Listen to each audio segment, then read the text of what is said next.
কেউ যদি আমাদেরকে কখনো আঘাত করার চেষ্টা করে আমরা দাঁত ভাঙা জবাব দেওয়ার জন্য প্রস্তুত থাকবো। আমাদের অত্যাধুনিক ইউএভি আছে, ড্রোন এয়ারক্রাফট যেটা আপনারা বলেন, এই বর্তমান সরকার মাননীয় প্রধানমন্ত্রী আমাদেরকে এটা দিয়েছেন বিগত সরকার আমলে, এবং এটাকে আমরা খুবই যখনই প্রয়োজন হচ্ছে আমরা ব্যবহার করছি, এবং ওটার মাধ্যমে আমরা ইন্টেলিজেন্স গ্যাদার করি, এবং ওটা আমরা যাদের প্রয়োজন তাদের সাথে আমরা শেয়ার করি।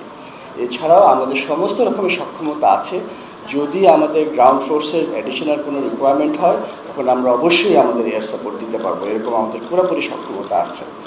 এবং এছাড়াও যে ধরনের ট্রুপস ইনসারশন, মেডিকেল এভিকুয়েশন, এগুলো তো আমাদের দৈনন্দিন কার্যক্রম, আমরা প্রতিদিনই করে যাচ্ছি। সুতরাং আমরা সম্পূর্ণভাবে এটার সাথে সম্পৃক্ত আছি, এবং আমরা আরও প্রয়োজন হলে আরও বেশি হবে। It is on requirement basis, that is আপনাকে বলতে পারি। আপনারা বিশ্বাস রাখতে পারেন আমাদের বিমানবাহিনীর সক্ষমতা আছে।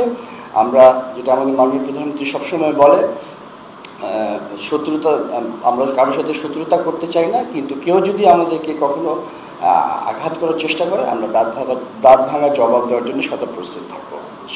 এখন জন্ম সনদ দিয়ে খোলো বিকাশ স্টুডেন্ট অ্যাকাউন্ট, নিজের বিকাশ নিজে কর।